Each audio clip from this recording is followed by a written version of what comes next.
Good afternoon, everybody, and thank you for being here. First, can I acknowledge and thank Dean Sheen, Professor Kim, and Professor Song for generously hosting me today, and thank you all for coming. Now, I'm going to give you a traditional academic lecture, which is based upon some research I've done recently. But before I do that, I thought I would just introduce myself a little bit. So I'm Australian. I have the last name Lim, but unfortunately, maybe, I do not have any Korean origins. My father was born in Singapore. He's Teochew Chinese, and he moved to Australia to go to university in the 1960s.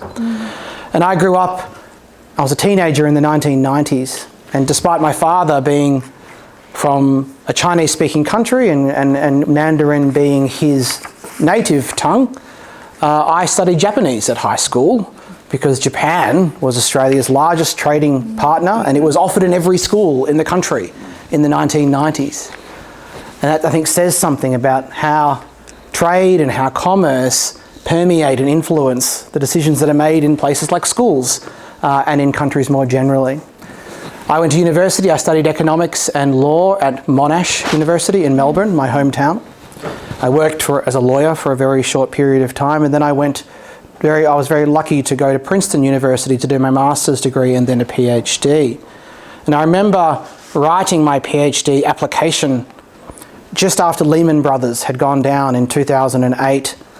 This was the beginning of the global financial crisis. And you have to understand, at this time, at a policy school like the Princeton School, it was then called the Woodrow Wilson School, the entire focus of everyone was on Iraq, Afghanistan, the war on terror. That was the motivating energy behind international relations. And I wrote in my application, that's fine, guys, I know that's a big deal, but trust me, economic power, economic security is coming as an issue. China is rising, and in a very short period of time, it will be what dominates the conversation. And I, as an economist with that background, learning international security, my supervisors would be John Eikenberry, Aaron Friedberg, Tom Christensen, I have something to contribute. They admitted me, I was very lucky, and then as I was choosing my PhD topic, a debate was beginning in Australia about China. You might have heard of Professor Hugh White. He's a former defence official, really one of the most famous, I think, protagonists in this debate globally about how the West should manage relations with the PRC. He was beginning to write and comment publicly about how Australia should manage its relationship with China and how the US should. And he was arguing for a grand bargain of sorts, given his beliefs about international politics. But part of his argument was about economics, and it was about how Australia was dependent upon China because they were the source of our economic miracle. We have been sending them our dirt, as it basically is, rocks and dirt, for 3 decades now, and it's been a huge source of prosperity. We are called the lucky country for many reasons, and that is one of them. But he was making an argument about how that trade relationship should define our political choices, our foreign policy choices. And so my PhD was focused on that dimension, on economic power, on economic vulnerability, and how interdependence would shape the foreign policy choices of different countries. And that leads me to where I am today, in a world now where economic security is very, very hot. It's good for business when you're an academic, and it's of great interest to my government, to the government here as well, and to pretty much every government around the world. And so that leads me to get started with my slides. And I thought what I would do first is define economic security so you know how I think about it personally. And it begins with a simple model of the national interest. Right? You've got security, prosperity, and values. Our government would use the phrase social cohesion, but 3 broad pillars, buckets, in which you would place various interests, and that you have to balance those interests when you're making policy choices as a government.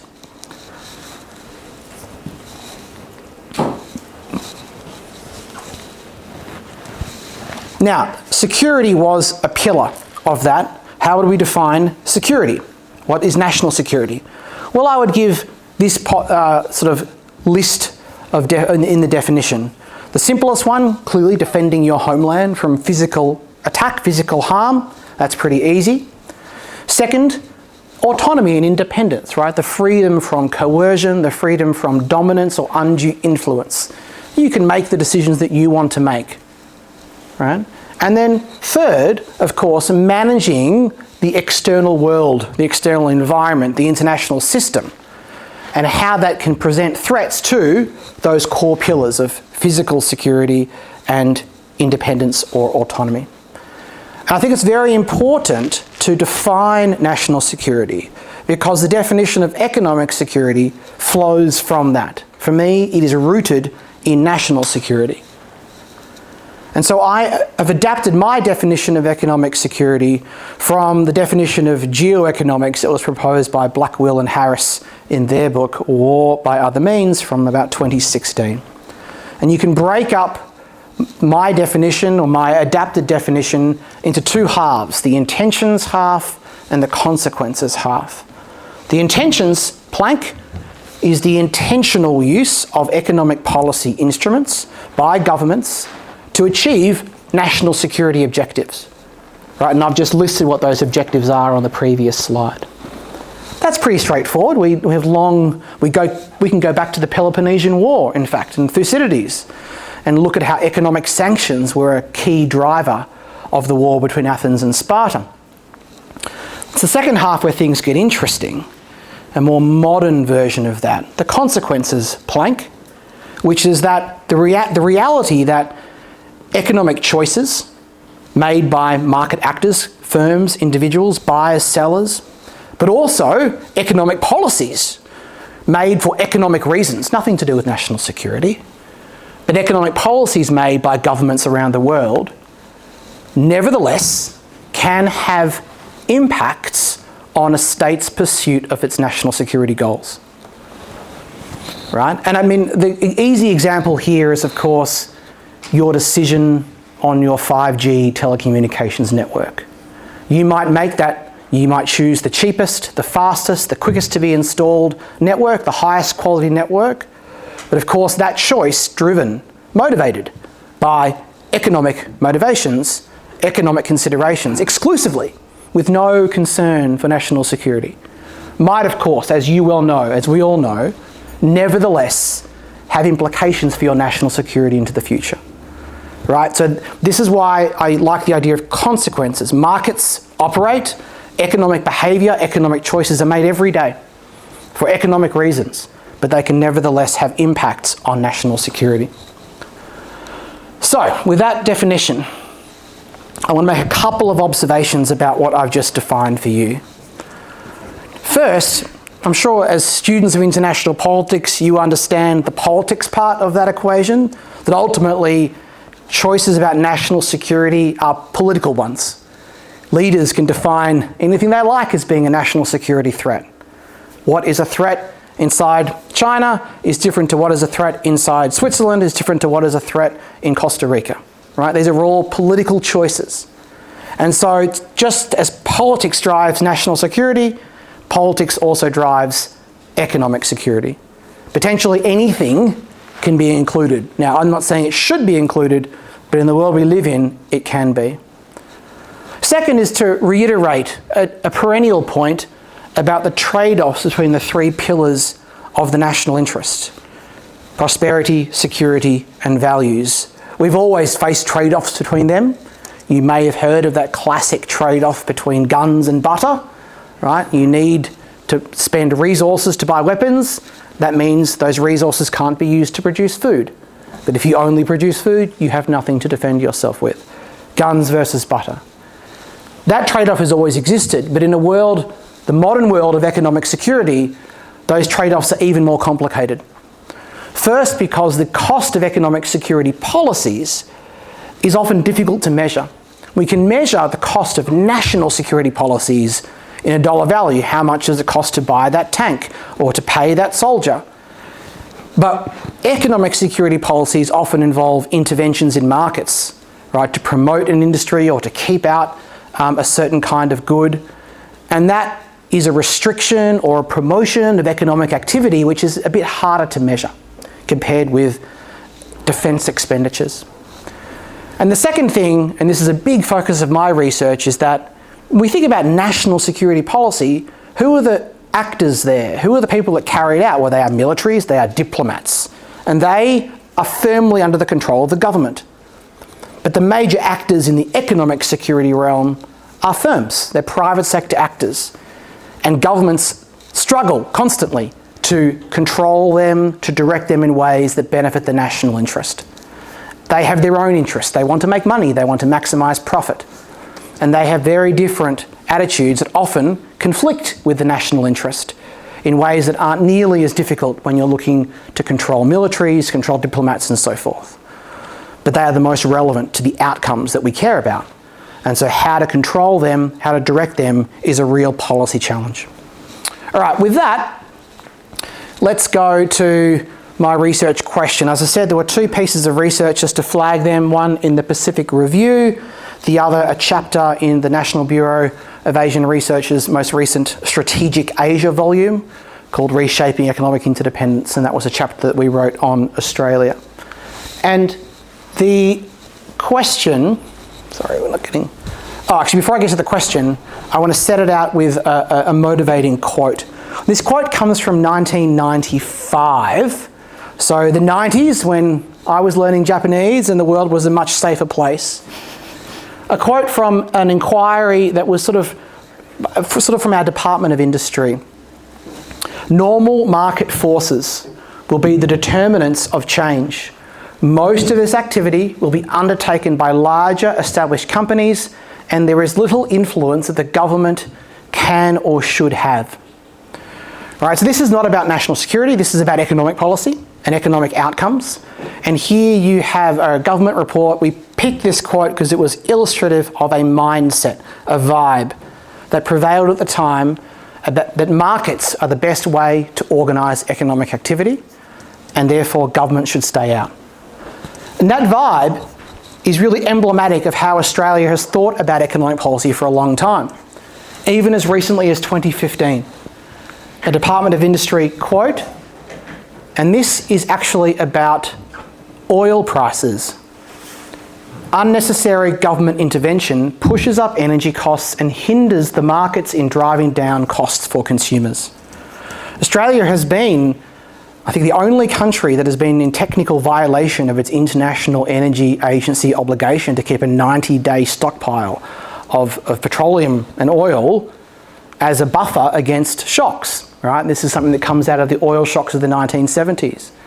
And one of the reasons, the main reason we've always, been a bit casual with that rule is because we believe that markets are the best way of providing, right? We shouldn't have some large stockpile because that's expensive. And we don't pay a lot for gasoline in Australia. And if we were to maintain the manufacturing capability and the big reserves like they have in the US, well, gasoline would be a lot more expensive. And Australian consumers don't want to pay those high prices. So we rely on the market, and we long have. But I want to fast forward into now what you might think of as the economic security era. And there was a very important report that was released last year, which says almost the exact opposite thing. Because when you see the word Fuel Council, you should immediately think of governments making policy. A whole of government Fuel Council should be established as soon as possible, right, to deliver resilient national fuel supply, distribution and storage. Right, we're in a world now where energy security, where energy insecurity is much higher. What's the solution? Well, the government has to do something about it now, not markets. And so this was the origin of our research question. As I'll explain to you in a moment, the history of Australian economic policy has been as a card-carrying member of the Washington Consensus of neoliberalism, economic orthodoxy. And that has meant that we have long trusted in markets to deliver economic outcomes, and that the national interest was best served in markets organising economic activity rather than states. But what we have seen in the past 5-10 years is the Australian government make more and more choices to insert itself into markets. perhaps more familiar to all of you here coming from South Korea, but definitely new for us in Australia. And that motivation has been China. That motivation has been national security. And so we wanted to understand this phenomenon, understand this shift away from the market towards the state. Why and how far has it gone?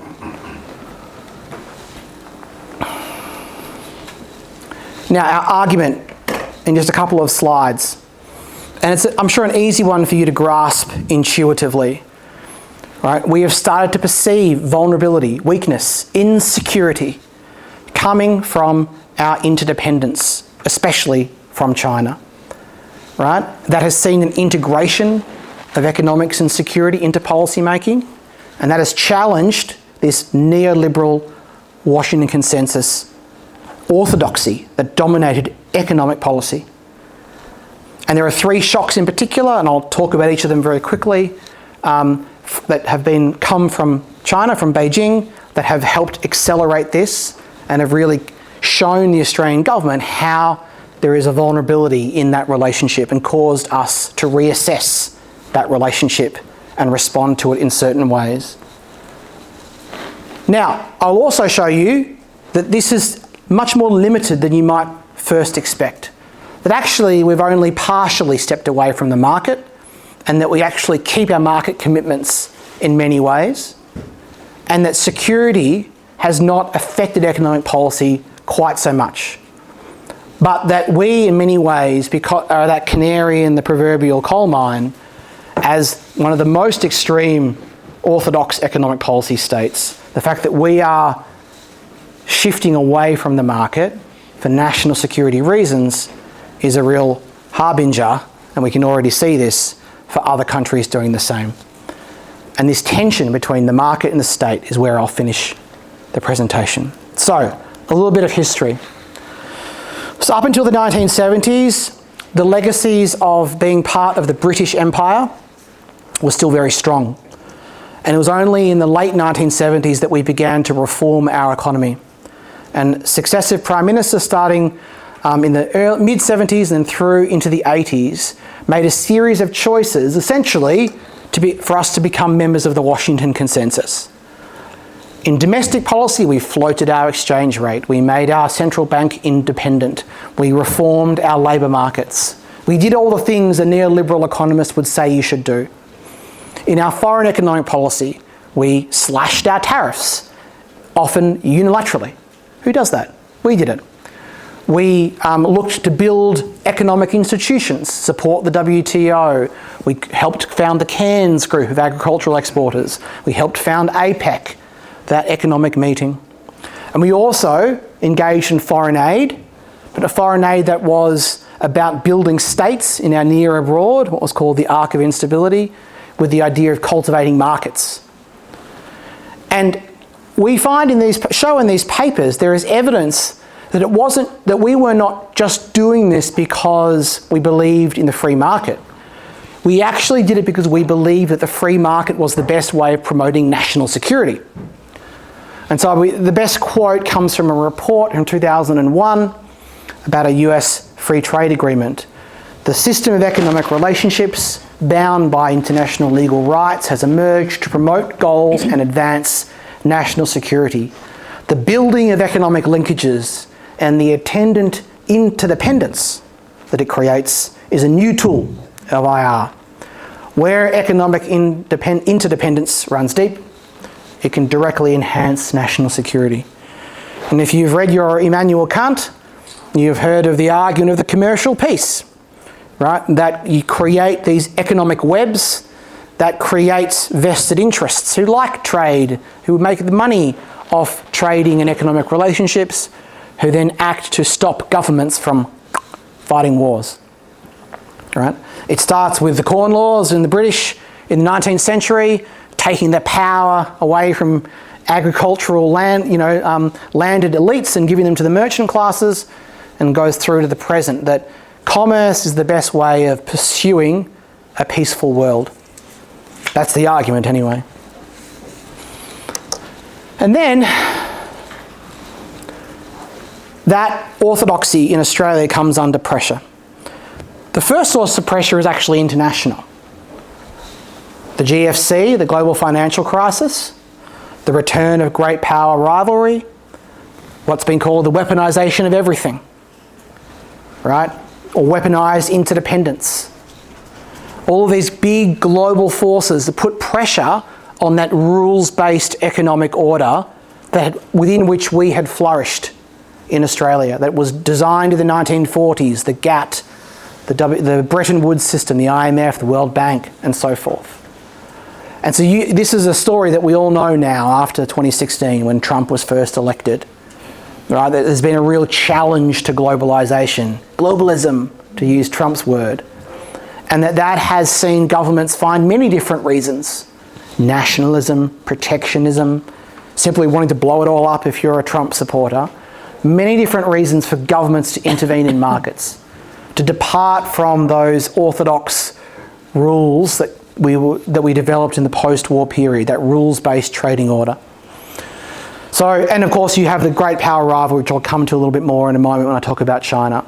So you've got a broad decline in the Washington Consensus, a story I'm sure you're all very familiar with. But then we in Australia have our own set of experiences which become a bit of a shock for us. In 2014, you would say that was the high point, the high watermark of our bilateral relationship with the PRC. Xi Jinping visits here, he addresses Parliament, we conclude a free trade agreement, a comprehensive strategic partnership, all the things you do when you're building a relationship. And at that point, China is seen by the Australian public and by Australian elites as an economic opportunity. And then things start to change from about 2016, where first Australian policy elites and then later the Australian public begin to realise that no, China is not just an economic opportunity, but that relationship has risks and concerns attached with it. First and foremost, it was a domestic reason actually. Some very high-profile corruption scandals where two billionaires that were connected to the PRC were the two largest political donors to both political parties. And one particular politician was sort of found out for accepting a form of bribery. So there was a real concern about foreign interference in Australian politics.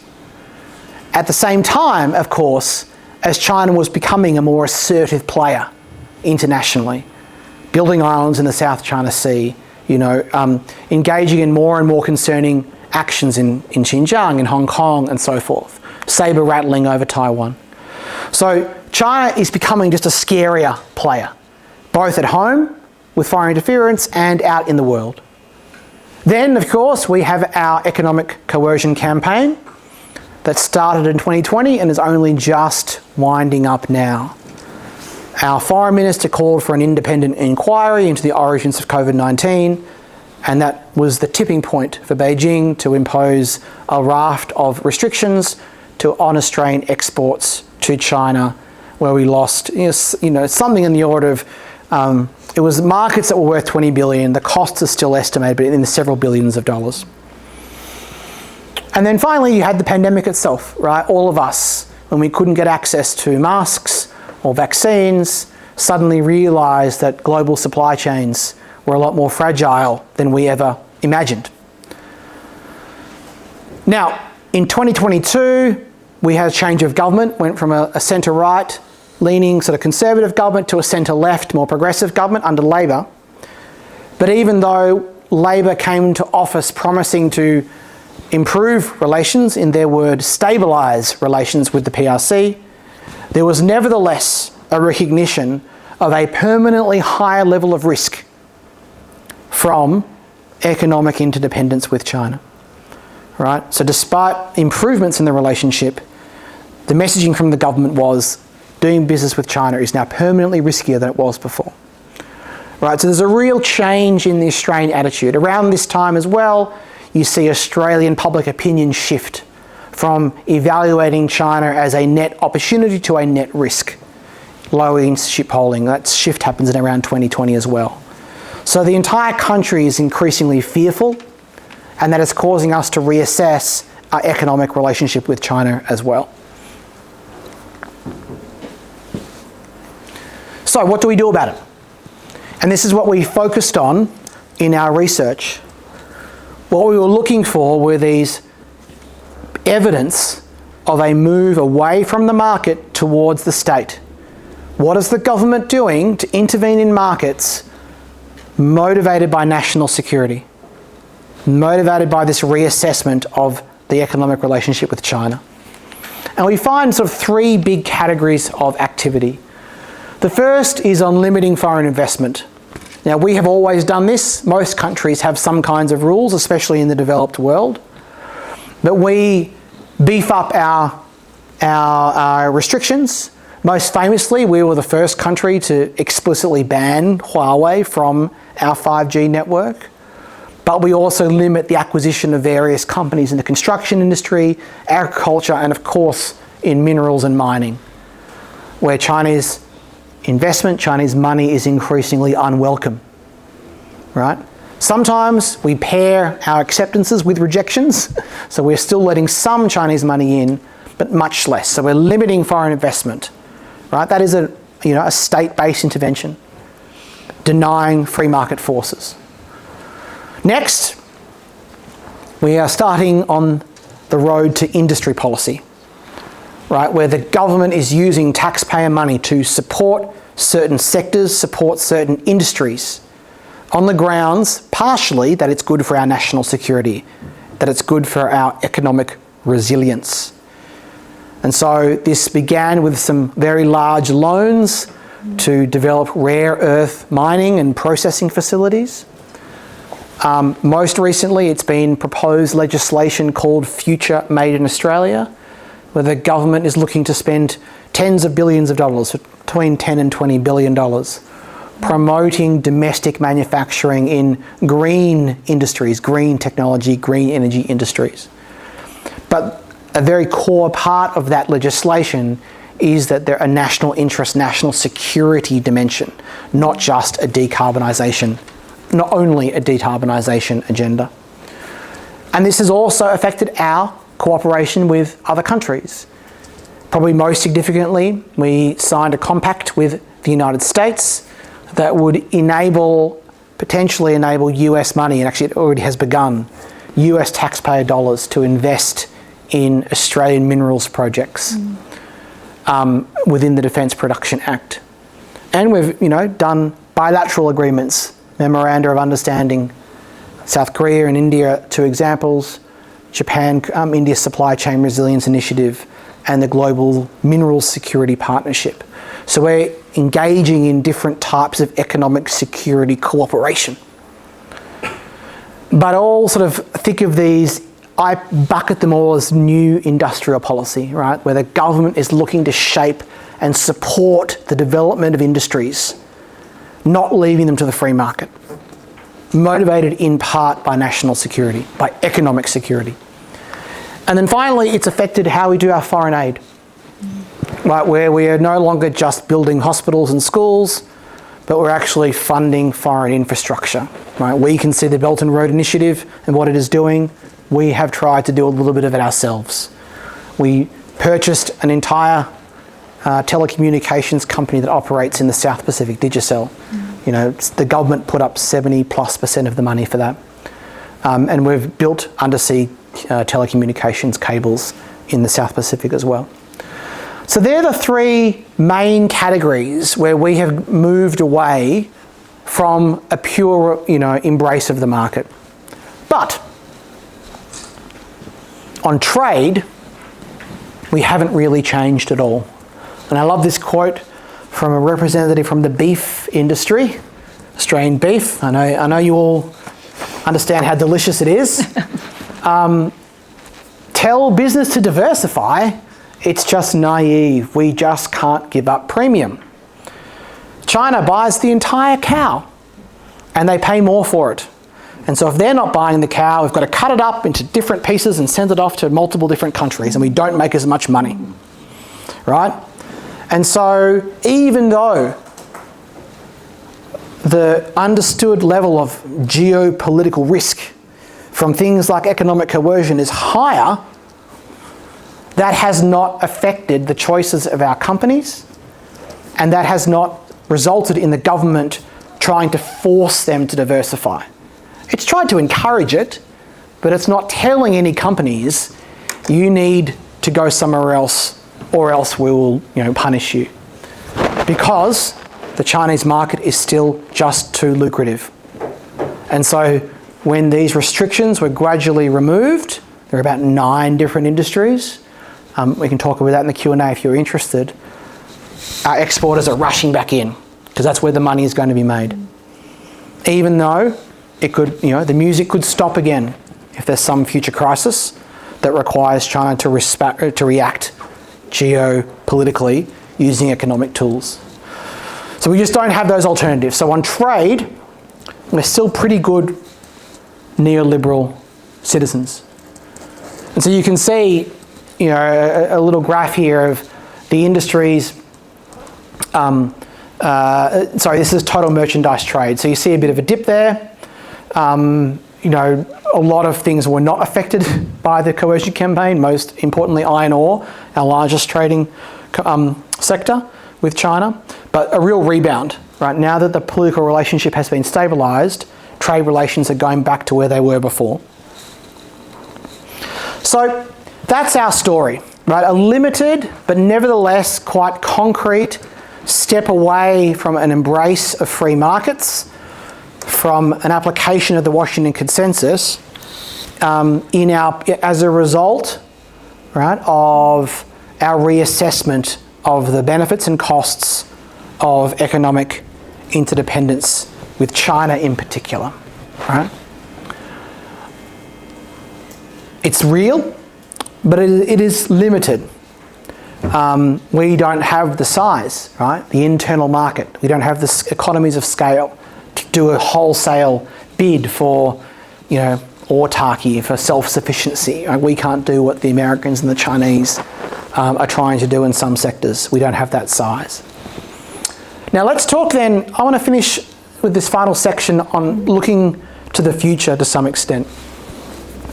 Why should you care about Australia? And I've already said this, but I think it bears repeating. Let's think about that post-war economic order that we had that was with the GATT, the General Agreement on Tariffs and Trade, which became the World Trade Organization, the Bretton Woods institutions, the IMF and the World Bank, and a general system that emerged that promoted free trade, openness, and gave us globalization. Let's think about why we created that system, why the US and the UK in particular led in its drafting in the 1940s. And the reason was because of what had just happened, World War II.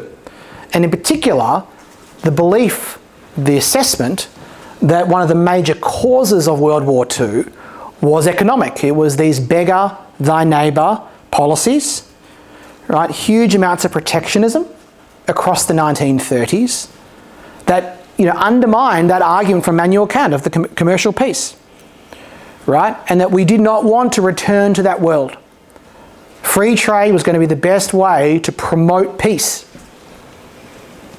That was the underlying logic of that order. And it's been good, it's been great for the world, right? It's given us the modern world we have today, on net. And as you all know, that order has come under significant pressure. I mentioned those reasons earlier: geopolitical rivalry, nationalism, and protectionism. But there's also some key dynamics where we have some policy challenges that we face today that don't really find good solutions in that 1940s order. And so there are 3. The first one, the theme of this presentation, economic security, right? That enabling free trade and globalization created these choke points, created the potential for the weaponization of that interdependence. It's not a great thing if your potential adversary controls key minerals, key energy inputs, key anything, right, that you need for your way of life, right? So that's a problem that is not solved by free trade. climate, right? Obviously, decarbonisation is a critical policy agenda. It's an existential threat. I don't need to convince you of that, I imagine. Does free trade solve that policy? Maybe not.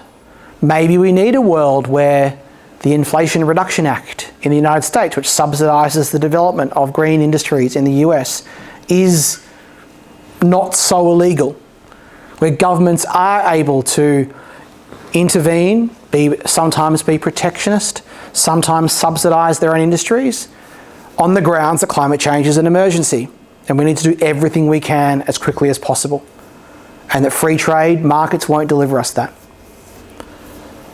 And then, of course, you have the welfare angle. Part of the logic of the post-war order in the 1940s was that free trade would be allowed to flourish, but there would be certain exceptions. And the key exception was the ability to build a welfare state. It was theorised by John Ruggie as called embedded liberalism, if you've come across that term before. The idea that certain exceptions to that neoliberal orthodoxy would be allowed to protect people. Right? Karl Polanyi wrote an entire book about this, what he called the double movement. The idea that if you take markets and you disembed them, you take them out of human society, you will get a political backlash. Right? And so there's a recognition that you can't elevate markets above all. Right? They have to be human, they have to meet the objectives of ordinary people. And if they don't, those people will rise up against them. And to summarise the history of the late 20th century, the Reagan, Thatcher, revolutions that really rolled back the regulatory state, undermined the welfare state, allowed global capital to go anywhere and everywhere, however it wanted, eroded many of those protections. Plus the China shock, we could talk about that as well. And so we are seeing a backlash in amongst wealthy countries, represented by Donald Trump, but we're also seeing in the developing world concerns about whether or not there is even a pathway to becoming rich anymore through industrialisation and manufacturing. This is the idea of premature deindustrialisation. So the economic model for the developing world and for the rich world, not quite working. And free trade might not be the answer for that either. Right? So the point here is that we designed exceptions for globalisation and free trade in the 1940s to protect certain key social objectives.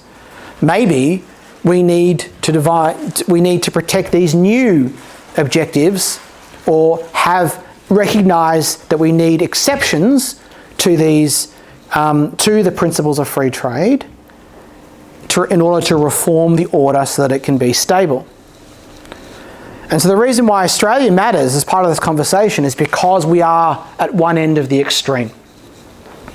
We have been historically the most committed to that post-war order. It is, as a sort of small to medium-sized country, we have flourished, really succeeded so well because of access to international markets, because of the rules and institutions that gave us free trade. So the fact that we are beginning to turn away from markets is quite telling. It's quite a strong data point for how the world is turning away from markets. And of course, if you extrapolate, right, you might end up in a 1930s world. And there's plenty of data for us going in that direction from the last few years, last 5 years at least. And so we are just, the tip of the iceberg. Now, we, of course, are not embracing this wholly, but the fact that we're doing any of it really shows the direction to travel for the entire system, for the other countries in the system. Now,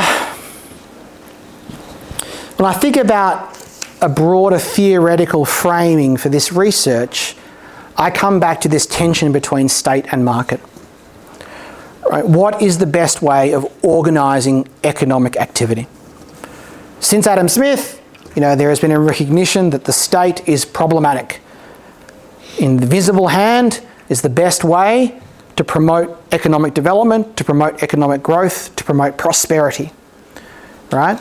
And as I said earlier, the post-war order really promoted that logic and was very successful. We have these new problems, choke points, climate change, diminished social protections. And each of these suggests that we need exceptions to free trade, that we need a larger role for the state to help direct economic activity to achieve these objectives, a security objective, a climate objective, a social objective. But we also don't want to return to the 1930s. We don't want to bring down the whole system with us. And so that leads the question of, well, how do we do that?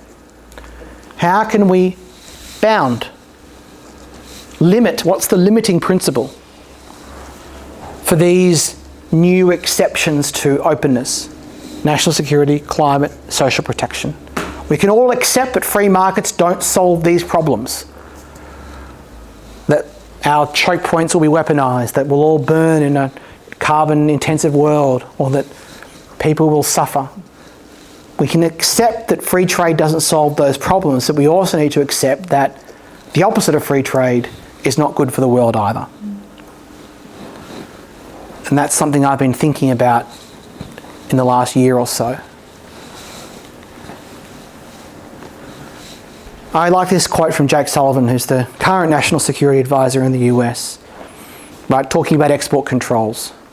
Export controls remain narrowly focused on tech that could tilt the military balance.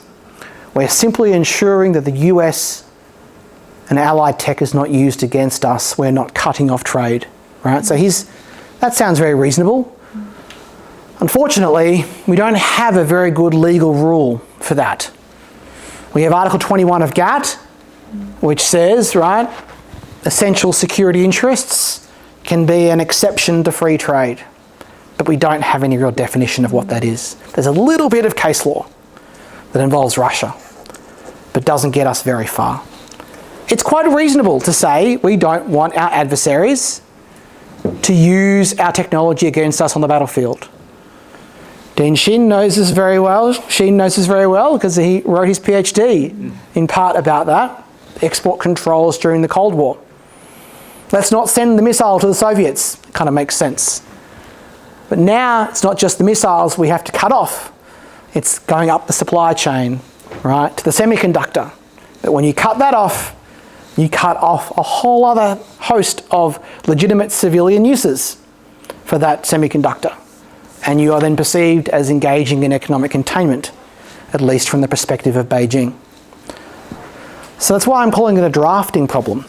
Drafting in the legal sense. We need more lawyers. Whoever thought someone would say that?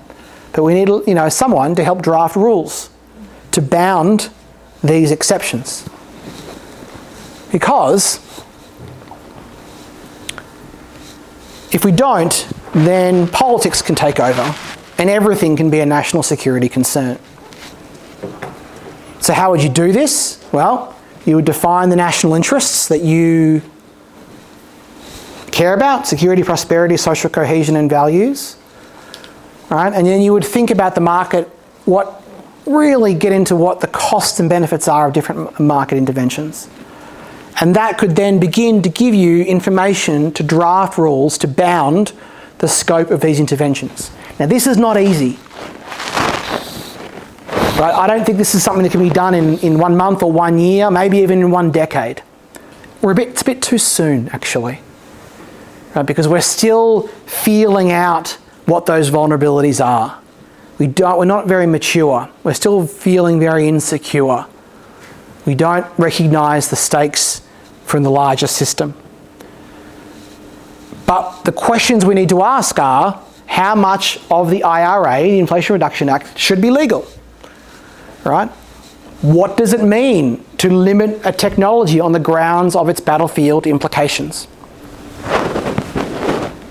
There are no good answers to these questions yet, but no one is even trying to answer them yet. At the moment, people are just asserting, governments are just asserting their interests and using that to justify shutting down free trade in a given sector. So we might even need an entirely different GATT WTO framework eventually. But that's the tension. The current system is not delivering, it's not solving these problems, but we also don't want the exact opposite. I feel I should quote my Prime Minister at this point to describe the Australian perspective. So this is the current Prime Minister. Strategic competition is a fact of life. Nations are drawing on an explicit link between economic security and national security. The fracturing of the so-called, it may be sad that he called it the so-called, but nevertheless, the so-called Washington consensus is fractured. Washington itself is pursuing a new direction. We must recognise there is a new and widespread willingness to make economic interventions on the basis of national interest and national sovereignty. National security. And critically, none of this is being left solely to market forces or trusted to Adam Smith's invisible hand.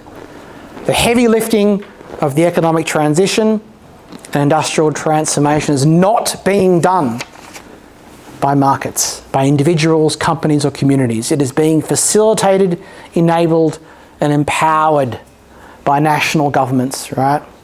It is quite something that an Australian Prime Minister is saying this.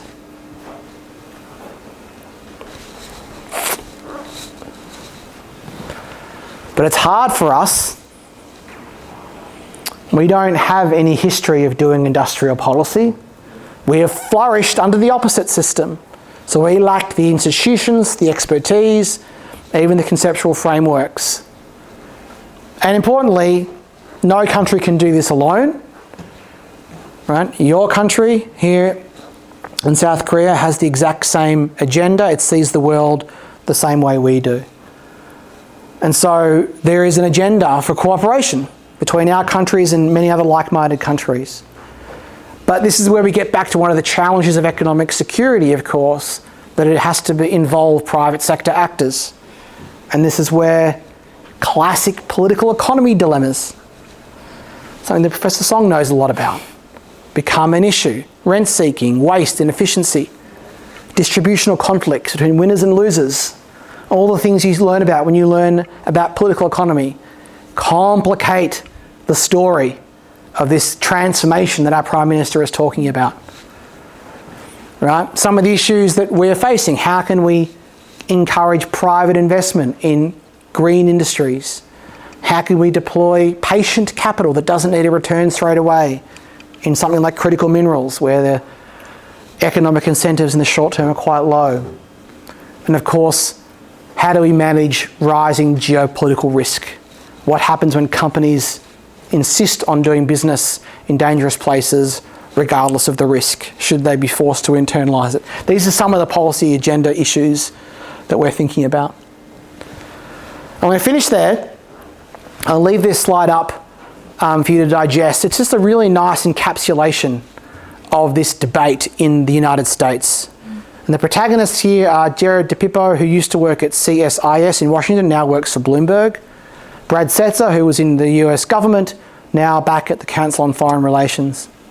Both do excellent work. And they're having a debate about Chinese overcapacity in electric vehicles, electric vehicle batteries.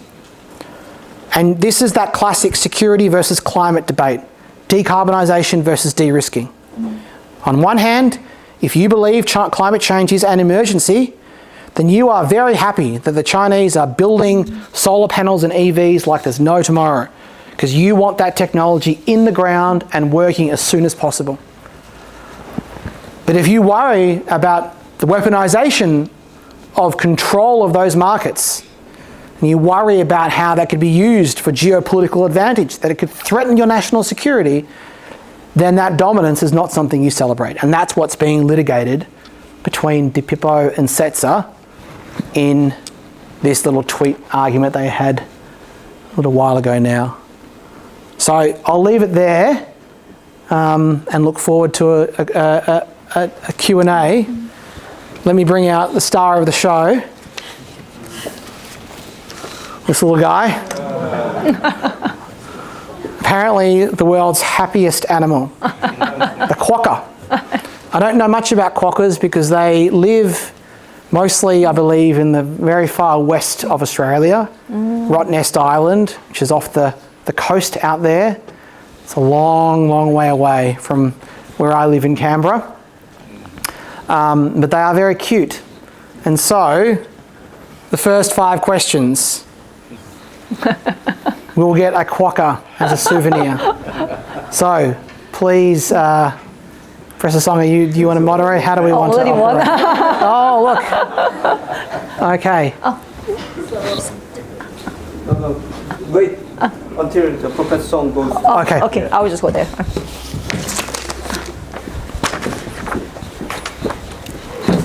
Okay, thank you so much for the excellent lecture for our students. And Professor Lim really covered kind of key conceptual definition about the security and from the national security, economic security, and at the same time, he covers the ways in which Australia actually is trying to change just all these issues from the more neoliberal versus recently it's called industrial policy. So at the same time, he's trying to connect how it's kind of the mixture, intersection with the politics, economics, and the international relations, all the matters. So based on his wonderful lecture today, so I wanted to invite students to just jump into questions. So there's one student over there, so please briefly identify yourself, who you are and your name, and then please raise your question. So thank you, Dr. Darren Lim, for your, this one is very meaningful presentation for me. So that I have 2 questions. So first is about sorry, I'm Indah. I'm from Technology Management Economic Policy Program from College of Engineering, and I'm from Indonesia. So the first question is about the Washington Consensus. So mostly for developing countries, the Washington Consensus become their national interest, their national program priority. So then what is the turning point or what is the threshold for the Australian government to move or to shift from the Washington Consensus as their national interest to have your own national interest? And then the second question is about the ban for coal imported for China. So I think it was started from 5 years ago or 6 years ago. So then China's government, they banned the coal imported from the other countries, and it also affected to us, to Indonesian government. So how big this impact to Australia? And I think starting from last year, Chinese government, it's mentioned specifically they want to ban the coal imported from Australia. So what is the real Australian government policy to be able to, prevent the high export interdependence between Australia and China? Well, thank you. Great questions. So there was no single tipping point for the Australian government, and there was no moment when policymakers decided we are walking away from our legacy. These are all small decisions made in a discrete context. We have a particular problem to solve. We have a foreign interference issue, or we have too much foreign investment in a sensitive area, or we have the possibility that a Chinese company will purchase this telecommunications operator in the South Pacific, in PNG. And so each individual decision seems justified. It's just when you step back and you look at a pattern of behaviour, you see a trend away from our legacy. And politicians recognise this. They are constant in saying, and you saw this with the Jake Sullivan quote, we're not walking away from free trade. And they believe that because they think that each individual choice is justified on its own. It's limited, but it's necessary. But what they're not doing is saying, okay, what's the consequence of all of these choices aggregated together? And so that's the trend. I mean, I don't think we have really crossed a threshold, a tipping point in Australia. We still do believe in globalisation. We still believe in free trade. But we also can see the trend. It's a dangerous world. We have national security concerns emanating from China in particular. And so we're making policy on that basis. But it's a kind of collective action problem where everyone individually has a legitimate reason, whether it's Washington, Beijing, Canberra, Seoul, but then the whole system can fall over because together each of those legitimate choices overall is very destructive. In terms of coal, So it was one of the 9 industries that was hit by these sanctions, this sanctions campaign that began in 2020. And it was, I think, the second largest export category for Australia at the time. But one of the interesting things about the way Beijing uses economic coercion is that it's often mixed up with different objectives. And so, as you all know, there is an agenda to shift away from imported coal. There's a very obviously large indigenous source of, or domestic source of coal. And of course, there is an agenda for decarbonisation to some extent, or to clean up energy production. And so you saw some extraordinary scenes in, I think it was the winter of 2021, right, where some people actually died, wasn't it, because they were cold, because there were electricity shortages because of the use of coal. Now, that had nothing to do with Australia, right? That was an internal policy choice made, in part to protect coal producers, in part to pursue a shift away, a transition away from coal. Lots of different factors that went into that. And from our point of view, the Australian government did almost nothing, right, to promote coal. Coal was actually fine because, unfortunately, there is a huge demand for coal at the moment, especially post-Ukraine. And BHP and the other large coal miners were able to navigate that demand shock quite well. The price was strong. There are plenty of markets available, and coal it's a bulk commodity. You can just send the ship somewhere else. So we were able to manage that because of free markets, open markets around the world, a very global, deep market for coal. And so it hasn't really changed. I mean, we understand that coal is a dying industry, but it still provides so much revenue and profit that the Australian government isn't really doing a lot to limit our production of it. We just sell it to whoever will buy it, which is an area where we get criticised quite a lot, especially from our South Pacific friends, because we might be decarbonising, but we're still exporting dirty methods of energy production. But the demand is still there. There was a recent projection I saw last week that coal demand is going to increase through to 2030, I think. And so, at the end of the day, this is where the political economy of decarbonisation is so hard, because people need energy, and they're not going to starve or freeze to promote a green transition, and so that's part of the challenge that governments face. Anyway, 2 questions, but only 1 quokka. Thank you.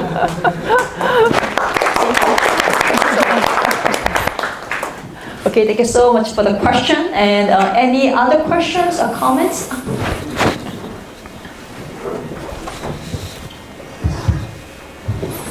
Hello.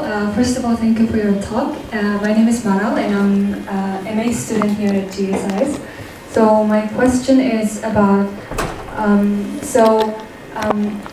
in contrary to developed countries that has been implementing kind of nationalist economic policies, I think, and also in developing world we can see economic nationalism from a different rationale. For example, in Indonesia, they have more an ambition to move up the supply chain and so on. So there is this kind of a difference in their rationale. So I wanted to ask 2 questions based on this. So first of all, the impact of these resource-rich, low-income developing countries on the whole international order, first of all. And the second is this the right way, or is there any potential for such countries to move up the supply chain through their nationalistic economic policies? Thank you. Also, great questions. So, I had on the slides there a concern about premature deindustrialization. Part of the reason why you want to develop a manufacturing-led industry, an export-led manufacturing industry, historically is because it employs a lot of people. You want to hit 20-25% of your labour force in manufacturing as a pathway to economic development.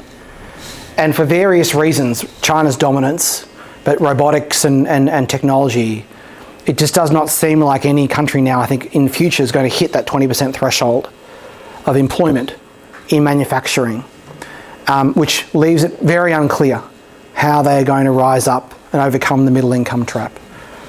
And you can't blame them for trying different things. I mean, the protectionist, if we're going to use that word, policy playbook is one that has been used by many countries throughout history. And so what Indonesia did in nickel is completely understandable. Chile has done the same thing in lithium. And you have this resource and you don't want to be exploited by developed countries or China and just have the lowest value added process in your country and then lose all the value. But it's hard. So for every nickel, there's a bauxite, right, where they've tried to do something similar and it hasn't worked. And a lot of money has been wasted. It's particularly fraught in a country like Australia because we want to move up the supply chain, or down it, I suppose, in critical minerals by processing things like lithium. But we don't have the expertise, and it's very expensive to do business in Australia. And so really we need Chinese money. But we can't take Chinese money because of the national security dimensions. And so we are caught. We want to become a higher value added producer, but we have no viable pathway. And this is in an area, critical minerals, where price fluctuates a lot. In some things like gallium, 1 tonne can move the entire market because the whole global industry is like 100 tonnes or something, 130 tonnes. So it's really hard to do successfully. Industry policy is very hard because how do you keep, it's not just about building an industry, it's about maintaining competitiveness indefinitely. And you need the invisible hand and market forces to create that urgency in the company to continually innovate and minimise costs and so forth. And the history of industry policy tells us once you put your hand out for government money, you just keep putting it out, and that actually, you then use your political lobbying power to get more money. And so it's difficult. So, in terms of its impact on the order, it is another data point where countries are turning away from the logic of comparative advantage. But, the Washington Consensus wasn't a perfect policy agenda, right? We know this from UNCTAD's 2005 report, which sort of said, we might have made a mistake in promoting that in the developing world in the previous 20 years. It's the first time I remember that a UN body had actually said it. It failed in Latin America. It wasn't helpful in East Asia up to the Asian financial crisis. We saw Malaysia's success with capital controls, for example, where that wasn't a Washington Consensus playbook. And so, we shouldn't elevate neoliberalism as being this amazing policy agenda. Every country has to decide what works and what doesn't. But the answer is not the opposite, and that's sort of the tension. And so we can understand what Indonesia does in nickel or what Chile does in lithium as making sense for many reasons. But we can also say, but we have this broader order that is in danger if everyone does the same thing. Again, 2 questions, but only 1 clucker. So one for Mara.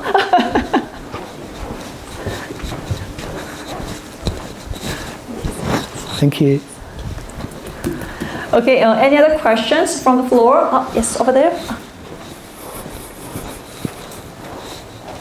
Province actually incentivize students. Yeah, thank you, Professor. My name is Hong Chun. I come from Yonsei GSIS, and I'm more interested in the autonomy from the middle power in countries when coming from the great power rivalry, especially from the economic coercion. So I would like to know how can Australia leverage the alliance like Quad to build a more self-sufficient economic base in critical industries. As a response to the risk of coercion. So I have a particular take on this, which is that it can't. So I wrote a paper a few years ago that was about the experience of the 9 industries that were sanctioned by China in the coercion campaign. It's published in the Review of International Political Economy. It's got a really bad title, Market Adjustments to Export Sanctions, or something like that. And our argument was the impact of the campaign was minimal because Australian exporters were able to adapt. Coercion is just a it's a demand shock, right? You lose access to the market. And there are many types of demand shocks.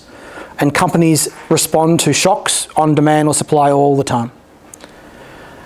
Australia has very competitive companies because of our history of liberalising our economy. We have access to a global market. We happen to export things that are quite easily diverted.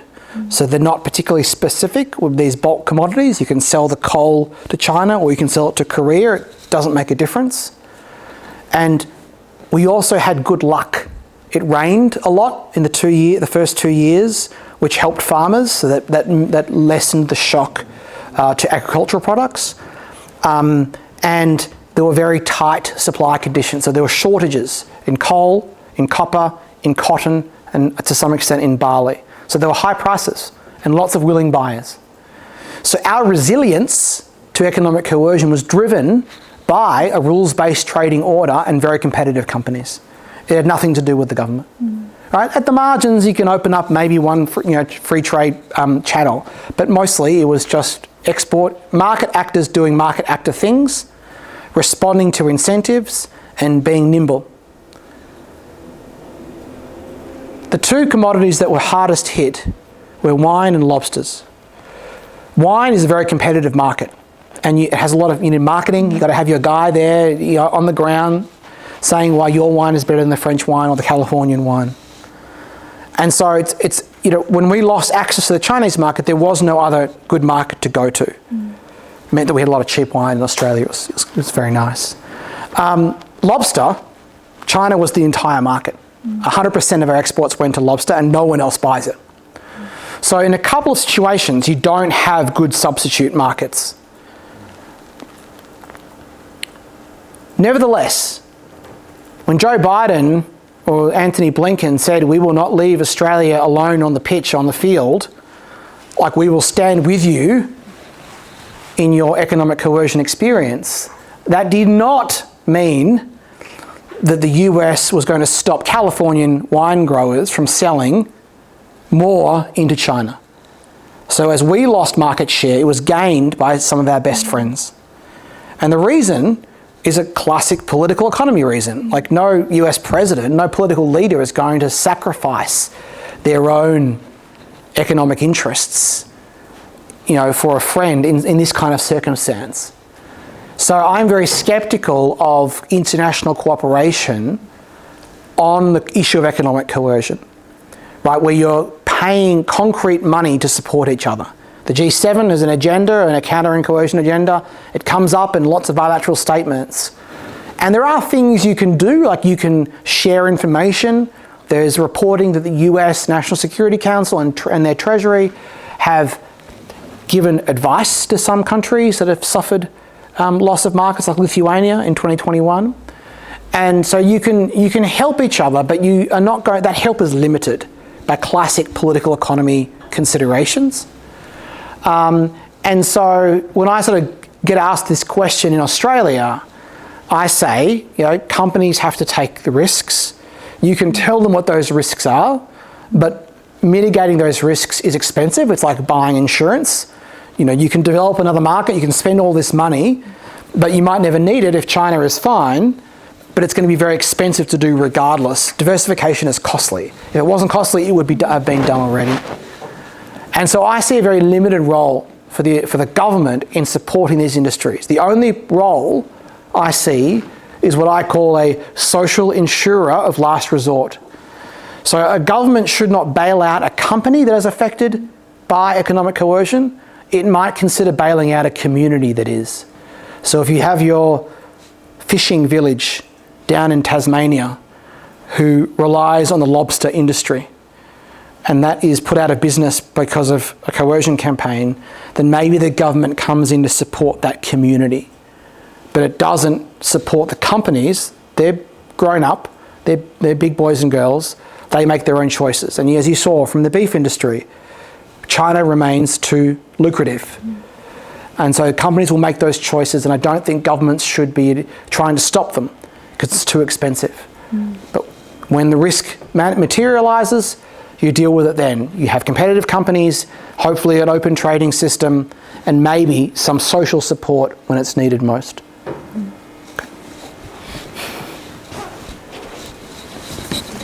Clock number 3. There are still 2 left. 2 left. Any other questions or some comments? Yes, over there. Okay, we have 5. So the first and then a second. Thank you. Thank you for your good presentation, especially about the economic security. My name is Say Mama. I am from Myanmar and doing PhD same program with INDA.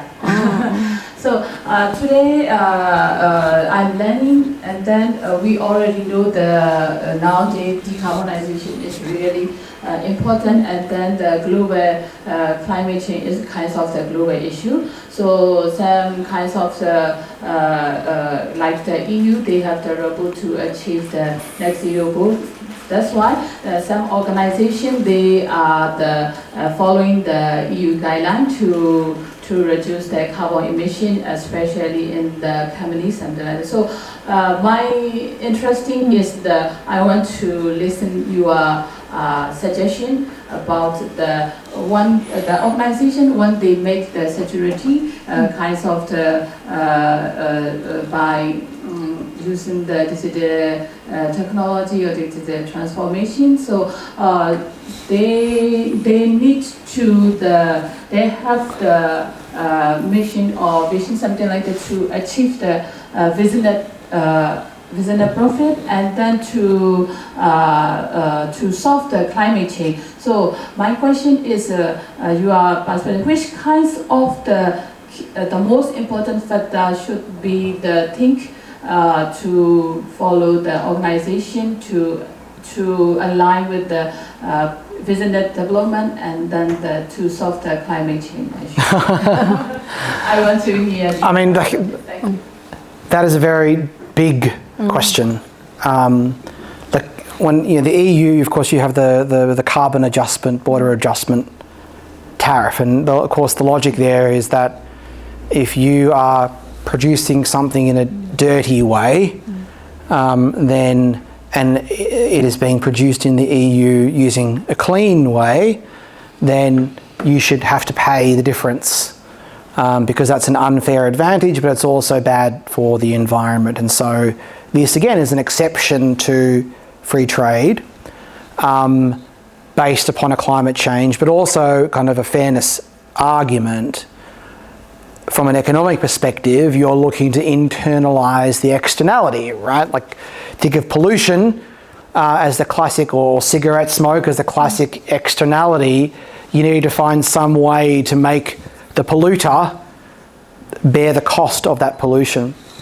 And so the carbon adjustment tariff is a good example of that, of trying to create the incentive for any country, developing or rich country, to improve the cleanliness, the climate change friendliness of its production processes.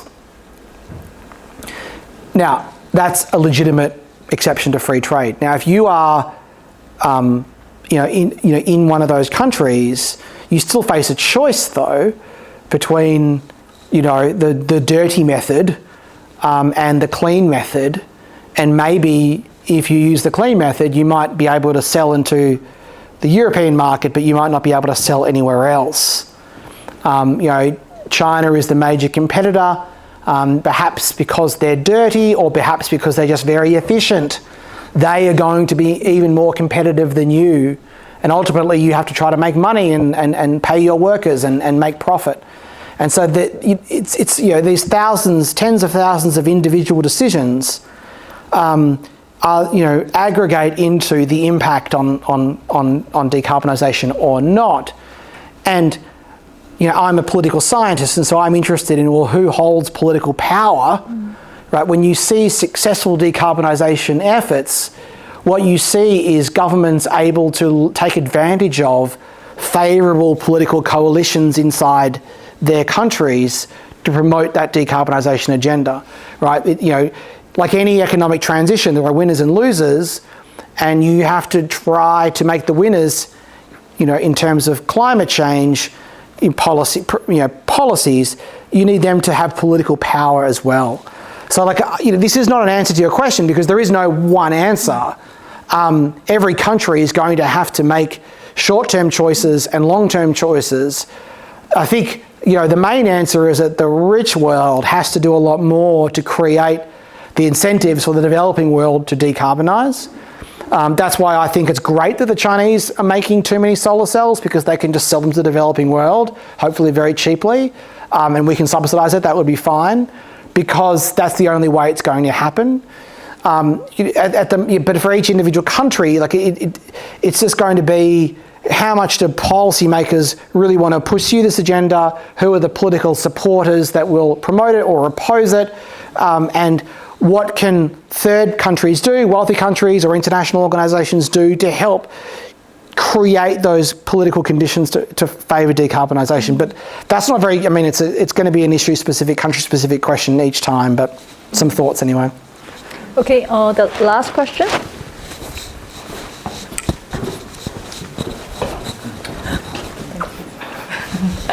Yes. Thank you, Dr. Lee, for your good insight. I'm Soklip. I'm from Department of Technology Management. Many people have technology I'm from department. Cambodia. I have two questions for you. For the developing country, like my country, it's always influenced by the big power country. And if we look at the free democratic world, like their investment and like their money is always delay limited and have some constraint. But if you look at the China side, our country leader may think that it's very good money for investment, because we are seeking the economy development. So I want to hear from you, what is your comments and advice for our country leaders? And the second question is, as my observation, like the relationship between country have some impact with the private sector also. So how does Australia manage or differentiate the relationship between country and the private sector? Like for the example, like we have the economic sanction with Russia, and one of the oligarchs, they have like investment in UK, and they ban all their money there, and also like for example from the CEO of TikTok, something like that. Yeah. On the second question, we have the benefit of, we're very wealthy and we have strong legal institutions, so that when we decide to do something that's going to be costly for companies, we can do it. The US government especially has levied hundreds of millions, billions of dollars in fines to companies that have violated various sanctions. Now that's still limited, even for rich countries. That's limited by, there is a point where the political challenge is too great. And the best example here, Germany did not sanction Russian gas immediately after the invasion, because it needed that gas for 6 more months before it was able to build an alternative gas, energy solution. So every country has these constraints where there is a level of pain they can take that they balance against the political objective. And so the more important that political objective, Russia invading Ukraine is pretty important, the more pain they will endure. If you're a developing country, of course, then often those political objectives are not as important, and that's fine because you have other equities, and so there'll be less pain that you'll be willing to endure. And I know compliance with US sanctions on Russia is an issue. It's a calculation. So I think that's the answer to your question is sometimes governments manage it and sometimes they don't. I don't think there's a rule. On your first question, so I wrote a paper about Sri Lanka back in 2017, so sort of just as Belt and Road was starting, called What Money Can't Buy. And it was about, the classic story, Sri Lanka came out of a civil war, 2009, was desperate for infrastructure. But in 2009, there was a global financial crisis, and the government had done lots of stuff in the war, human rights stuff, that made it not very popular with the West. And so China was there to give $6 billion worth of loans. No red tape, no standards, none of the stuff that slows things down. And you can absolutely understand why the government of the time took that money. But there's always a downside, right? A strength can very quickly become a weakness. What was the weakness? Well, the lack of standards meant that a lot of bad projects got financed that didn't make any money. They built a port at Hambantota that didn't service any traffic. They built an airport next door that had no passengers. And the minute after the president lost the election, the national carrier stopped flying there, and it was used to store grain.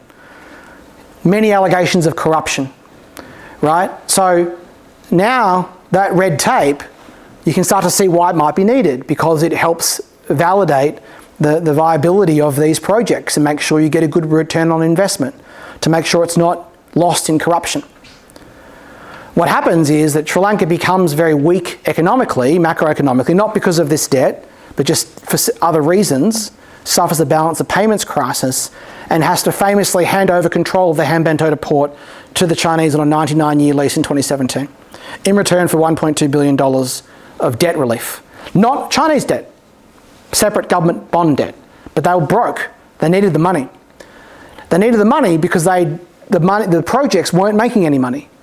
So it's no point having projects that happen quickly if they're bad projects. And so that's where there is this tension.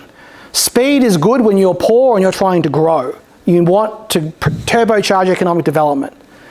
But if you don't pay any attention to standards, it all falls over anyway. And so I think the answer is you need less red tape than the West normally does, but you need a lot more than what the Chinese have normally historically engaged in. Because they're like, do whatever you want, like use Chinese companies, use Chinese workers, and we'll pay for it all, but there'll be no transparency. The way I frame this when I talk to the Australian government is about two principles: accountability and transparency. Whatever you do, everyone should know about it. Just the light, the sanitizing effect of light is, and that doesn't slow anything down, right? You can do exactly the things you've always done, but everyone has to be able to see what you're doing, right? And the second one is accountability, which means if you make mistakes, then you have to be accountable to, presumably democratically. In Sri Lanka, Rajapaksa lost the election, right? In Malaysia, you had a wave election. In the Maldives, you've got other countries where there have been political transitions that have been influenced in part by perceptions that the previous government was too close to China and had made a lot of bad policy as a result, right? Built projects, the airport, the port, and a cricket stadium that were built in the president's home district in Sri Lanka, right? These weren't turbocharging Sri Lanka's development, right? They were classic political pork barreling projects. So the lack of standards can be attractive, but it can also have a really big downside. So my advice is transparency and accountability. That's not a lot of rules, but it's more than often happens in those circumstances. Thanks. Thank you. I think you still have more questions. However, we are just running out of time, and also the Professor Lim and others, they are having another schedule. So I think we should finish here. So please. No more quackers, so we can't have any more questions. Please give him a big hand of applause.